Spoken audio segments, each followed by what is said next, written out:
Hey, it's Tom And Mike from Take Time to Travel. While we were back in Toronto for my biopsy, we decided to treat ourselves and stay in this beautiful 1870s Corktown row home for a couple of nights. We rented this completely renovated luxury Toronto row home through Airbnb, and it was the perfect place for my recovery. The stunning Toronto home has been totally remodeled with high-end finishes and looks like something out of a magazine. Located in the trendy Corktown neighbourhood of Toronto, this was a great area of the city to relax in for a couple of days. Toronto's Corktown has lots of cool restaurants, bars, and pubs. And it's also filled with green leafy streets with beautiful centuries-old homes. And some cool historic Victorian architecture. Now, if you're curious how much it costs to rent this luxury Toronto home through Airbnb, then make sure to stick around until the end of the video to find out. So, without further ado, let's go and check it out. So this is the beautiful Airbnb that we get to stay in while we're in Toronto for a couple of days. And when you come in the front door, you immediately step into the living room area. There is a large sectional sofa here. It looks very overstuffed and comfy with lots of toss pillows and a nice sized coffee table.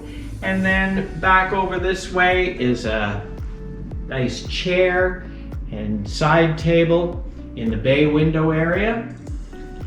And across from the sectional couch and the chair is a flat screen TV, and they've got it framed in beautifully in some wood with a speaker system underneath it. And then come on back this way, Mike, heading back. There is a set of stairs going upstairs and also going downstairs, and they've done it with these beautiful heavy glass panels all the way along. There's 4 glass panels. And as you can see, there's hardwood floors, sort of a medium brown hardwood floor. That carries out throughout the whole house. And large oval shaped dining table in marble. 6 chairs around it, and kind of a funky looking chandelier up over top in brass. And then heading back this way, bar cart, and you immediately come into the kitchen here. We've got a stainless steel fridge with bottom mount freezer, dishwasher, and across from that is a gas stove. All appliances are Fisher Paykel, which is quite a nice brand. And then back here we have a small eating nook with a bench seat. And check out this full glass wall at the back end here that goes out to a beautiful patio area. Maybe we can just step out here. Everything's kind of covered over, but there is a barbecue and then large seating area, umbrella, and then it goes out to the back. There is a garage that goes out into a laneway in the back end. Everything's covered in greenery, as you see. And then back into the kitchen. We'll just walk back through the house. Now the downstairs is closed off. I guess the owner has some things that he wants to keep private down there, so that's fine. We don't need it. There's lots of room up here. Come on back around here. Down on this main level, it's about 10-foot ceilings and a nice open staircase here. And then again, like I said, upstairs, all hardwood floors continue on. We come right into the second bedroom here, and it's all painted in sort of a darker gray color, and it's got a queen size bed,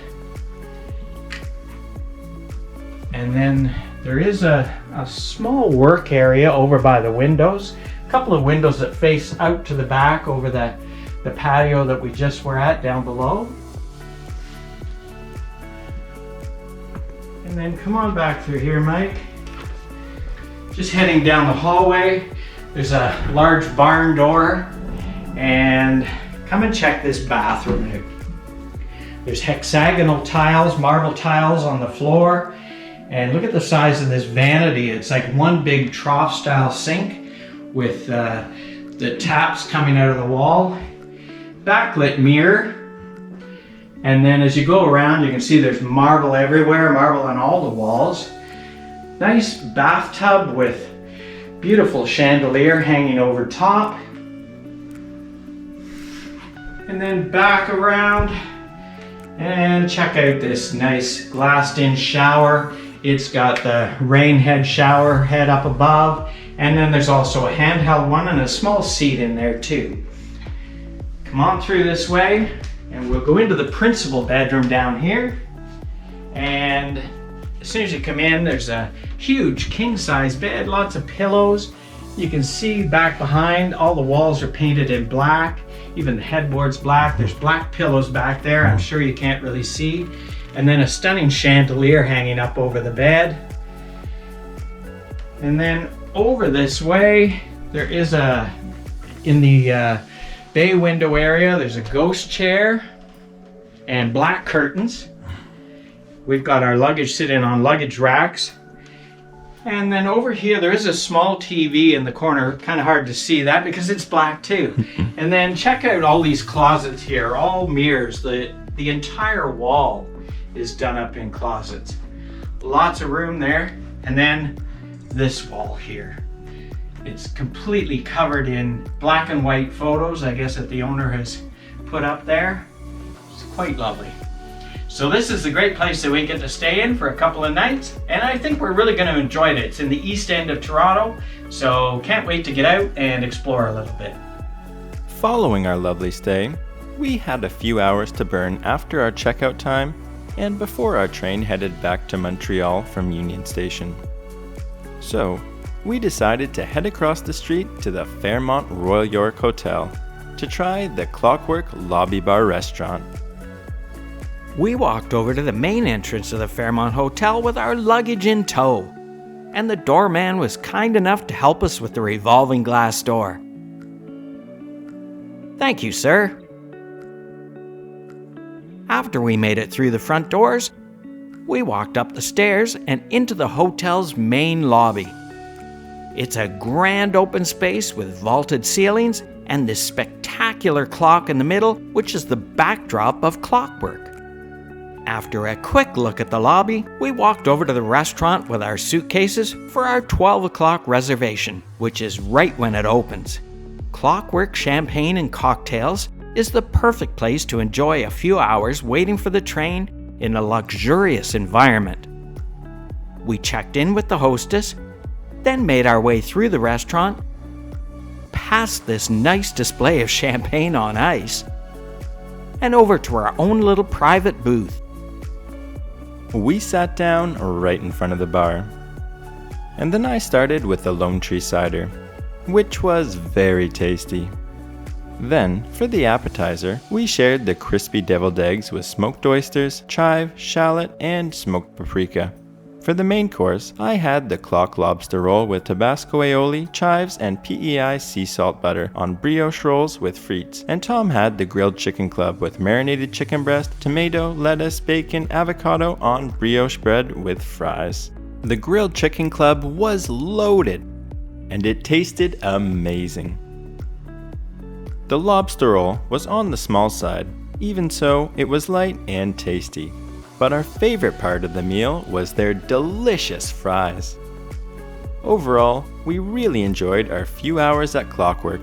It was the perfect place to wait for our train, people watch, and enjoy some tasty food with some luxurious scenery. What a great bar! We also really enjoyed our luxurious stay at our Corktown Airbnb for 2 nights. It was the perfect place to recover after my biopsy. Now, I'm sure you're all wondering, how much did it cost? Mike? We negotiated with the host, and we got the price down from about $750 per night to about $600 per night, including all taxes and fees. Now, this certainly isn't cheap, but it was a lot better deal than what the hotels were offering at the time. As always, we really enjoyed making today's video, and we hope you enjoyed watching it too. If you did, we'd really appreciate it if you would like, subscribe, and hit the bell for notifications on our future videos. It really does help with the YouTube algorithm, and it helps our channel to grow. And remember, take time to travel. Catch you on the next one.